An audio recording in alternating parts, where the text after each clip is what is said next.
Hello and welcome to LSND Live Community Conversations.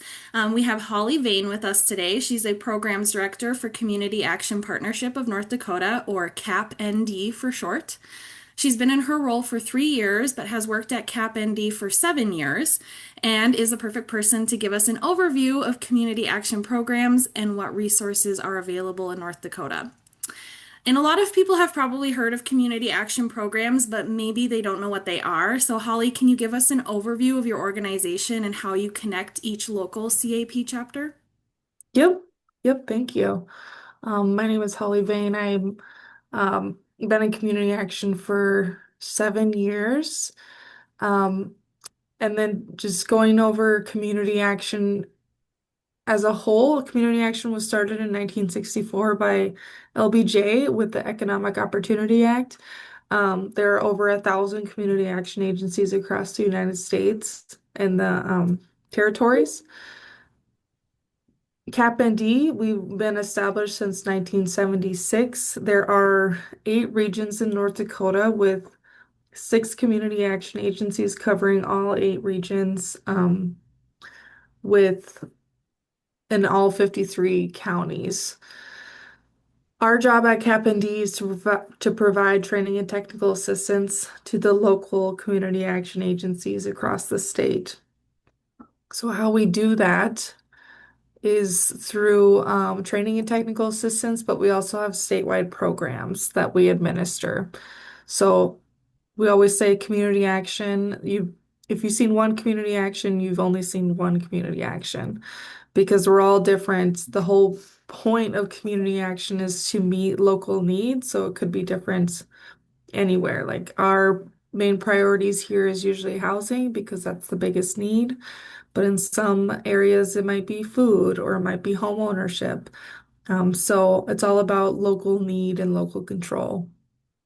But CAPND, we have statewide programs to assist the 6 community action agencies across all counties to meet some of those needs. So on the screen, you can see we have our most recent program is our Homeless Supportive Services program.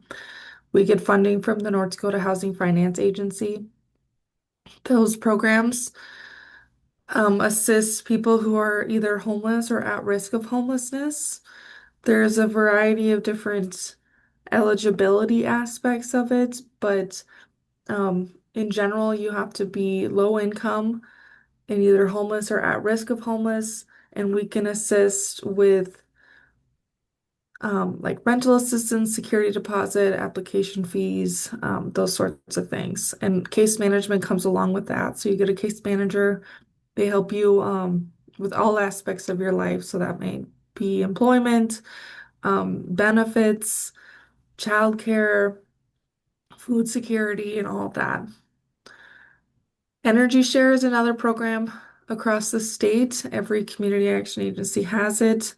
Energy Share assists with the LIHEAP program. LIHEAP is a state program, low income housing energy assistance program. So if a client is on LIHEAP, but they're behind on their portion, Energy Share can help pay up to 3 months worth of their portion of assistance. So if someone has a shut-off notice of their utilities, they're on LIHEAP, go to your community action to ask about Energy Share.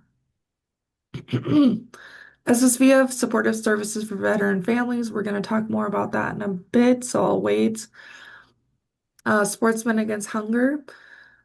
I love this program. It's unique. We have different processors across the state.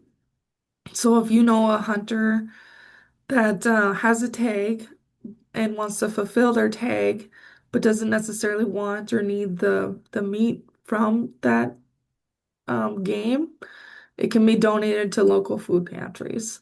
So we pay for the processing fee. People bring their large game to a processor, and then we pay for the processing fee, and then we get it to the local food pantry in that area. So we usually get, I want to say like 1,500 pounds worth of meat distributed across the state every year. A lot of times it's from hunters, but sometimes we get um, the game wardens call us and they have a carcass to donate. So it's all year round, but mostly, hunting season. You have to go do a processor that's on our website, capnd.org. It can't be just any processor, it has to be one that we partner with. And we accept large game like deer, antelope, moose, or elk. And then lastly, weatherization assistance program. That is just like an overall word for all the different funding sources and programs we have in weatherization. So weatherization helps people and most of the time homeowners with making their homes more energy efficient. So that could be new windows. It could be helping with insulation. They go in and make sure like, okay, this is how much um, there's a leak in the house for heat. So then they go in, find the leak, and do what they have to do to fix it. So then they test it again afterward to see how much they've saved in their energy. They also assist with programs like accessibility. So they've helped with like ramps, railings. They've done a lot with roofing. So if there's low income people who need help with roofing. I would say for that program, you should just call your local community action agency and get started there because there is a lot of different eligibility aspects in terms of how to be approved. Some of it has to do with LIHEAP, some of it is Department of Energy. So, but just call your local community action agency to see where to start. That's awesome. Thank you so much for the overview of all of those programs. Um, so, like you mentioned, I want to talk about or focus on the supportive services for veterans families program. And Legal Services of North Dakota actually has a veterans legal services program, and we provide legal assistance to veterans who are homeless or at risk of homelessness. And CAPND has the support service for veterans families. And there are other new and existing veterans families programs in North Dakota right now, so it's kind of a hot topic. And you've worked with CAPND's supportive service for veterans families program for most of your time with the organization. What kind of support does the program provide, and what else can you tell us about it? Mhm. Sure. Okay. SSVF. Oh, here's a regional map of how we split up our regions. So we'll get into how to contact if you're in one of those regions. But SSVF, we started in 2012. We help, like it's in the name, veteran families. We don't just help the veteran, we help the family along with it. And we are an emergency housing crisis response program. So the purpose of SSVF is to promote housing stability among low-income veterans who reside in or transitioning to permanent housing. So that's just saying we help veterans who are homeless or at risk of homelessness. And we also provide case management along with our like emergency services to get people housed or to stay housed. So we'll get into how and like the program helps, but eligibility, you got to be a veteran by SSVF definition, below 80% area median income, or homeless or at risk of homelessness.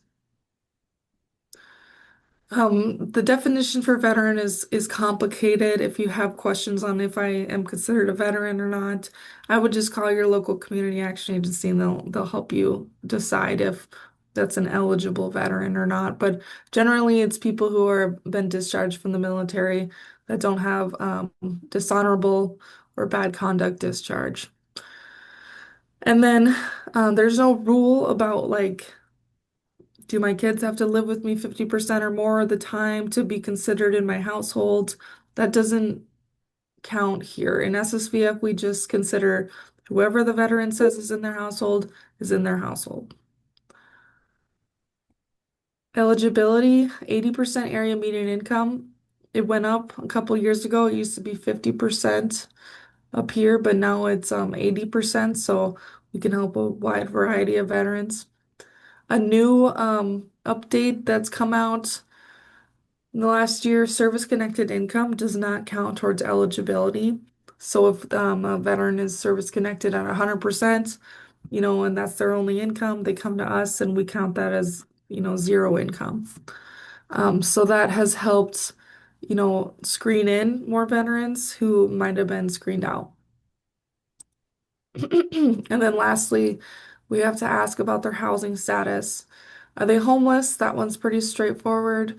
Or are they at risk of homelessness? So if they're at risk, we have to prove that they would be homeless in the next 30 days, but for SSVF assistance.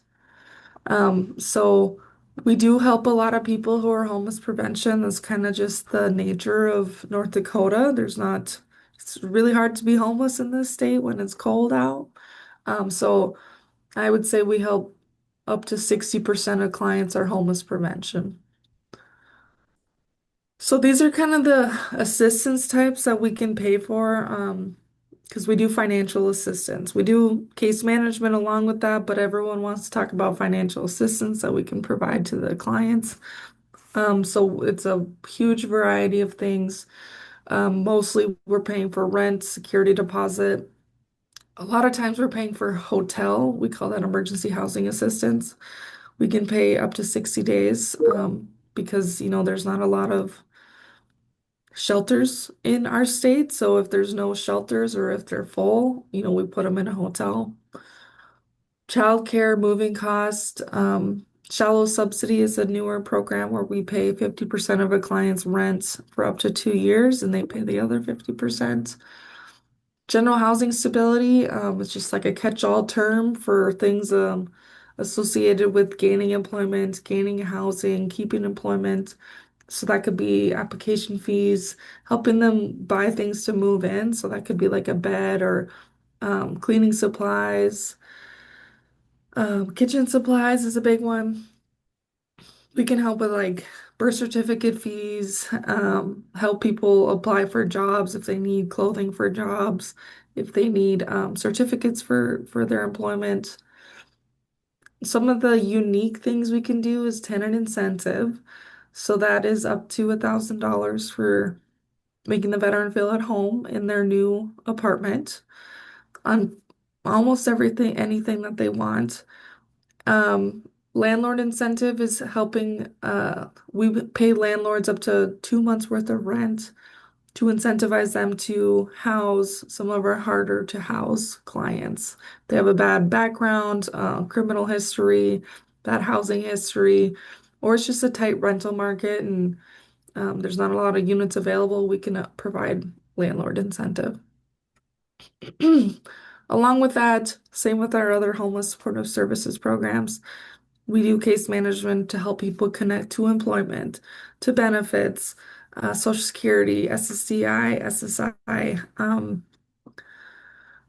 We're lucky that we have a lot of veteran programs in this state, so we keep tabs on all of those and we connect them to where they need to go. Especially like our local VAs. We have one VA here in Fargo, but then we have a CBOX, out community-based outreach clinics across the 8 regions. So what we do here in Fargo, they can mostly do in the CBOX across the state. Other things that we provide is we have our own in-house legal services, but when that doesn't work out, if it's not eligible, we always refer to LSND. And then we have healthcare navigation. He helps, it's a complicated world out there in terms of VA health, and if they're not eligible for VA health, like community care. So we help navigate that system for people with high healthcare needs. Just some statistics. Over the last year, 2025, we helped over 395 households. Um, 57% of those were homeless prevention and then 43% rapid rehousing. So that means 43% presented to us as homeless. The other ones were at risk of homeless. And then I broke it down per region to show how many people were housing or helping in each region here. Wow, that's so cool. Yeah. It's really nice to have that data, especially for other organizations that have a similar purpose or serve kind of the same geographic area. So thank you for that overview of your supportive family services for veterans. To wrap up, I just have two more questions. So, Hmm. CAPND just released its 2026 statewide needs assessment. What are some of the highlights of the data that you gathered for that assessment? Sure, we gather all aspects of someone's life. So that's income, supportive services, um, health and community needs, housing needs is a big one. So we do a community needs assessment every 3 years. Every community action agency has to do it. And so last time we did it in 2023, the highest needs were housing, affordable dental care, and food, access to food. So this year, I expect it to be something similar, but you never know. So we're always looking for people to fill out the survey. Anyone can fill it out. You don't have to be considered low income to fill it out. So we have kind of two tracks. We track people who are low income, their responses, and people who aren't low income and their responses. And then we see what the highest needs for those two groups. Um, so it's fun to see the different types of needs for each community. We have there's one QR code, but it's broken down for the 8 regions. So depending on where you live, you can see responses from the different regions of like, okay, in region 5, which is like Fargo, these are the highest needs for low income people versus in Williston, region 1, these are the highest needs for low income people. So that helps us as community action decide where are we going to focus in the next 3 years of because these are based on the highest needs. So we want to hit our mark to get the best statistical analysis of the communities, and that's about 3,000 responses. But we just started, so I'm not sure what we're at with the numbers wise. So we're just starting to get responses out. And that final assessment will be posted on your website for any Yep. organizations that want to use it. Awesome. Yep, That's so great. capnd.org, and then the QR code is on our website. We have paper surveys as well. If someone doesn't want to fill out a paper survey, they should talk to their local community action agency. But obviously, easiest is the QR code if that's, or just the link. The link is on our website as well. Awesome. And then CAPND also offers training and educational opportunities and materials. And I noticed that you have a conference coming up this summer. Mhm. So, what can attendees learn at this conference? Yep, we have a biannual conference every couple of years. So this one's in Fargo at the Holiday Inn in July. We have all sorts of breakout sessions. We have different tracks for maybe like executive directors, things they can learn, weatherization. We have a lot of weatherization tracks and breakout sessions to learn, how to make homes more energy efficient. We have a lot of case management breakout sessions. So we'll have one on like motivational interviewing. We have ones on like interpersonal skills, those sorts of things. Community actions CEO on the national level. Her name is Denise Harlow. She will be attending us. So we have our own little celebrity in-house coming. So that's exciting. And I think it's 3 days in the end of July. And if you want to register, you can go onto our website at capnd.org. Awesome. Well, thank you so much for spending time with us today and telling us all about your program. Do you have any other final words to wrap up or any resources to direct our viewers to? All of the community action agencies are linked onto our website. You can always Google their agency as well, but if you want to just go to capnd.org to find, where you're located, what's the community action agency I go to, we have a map and we have all of their contact information and their websites on our website. So I would just suggest to everybody to look into wherever you're located, look at your community action agency because they have their own local programs. Like I talked about state programs, but there are many different local programs that I didn't even touch on. So always go educate yourself on the programs that your local community action agency provides. Awesome. Thank you so much for joining us today, Holly. I look forward to Thank talking to you you. again Thanks for having soon. me.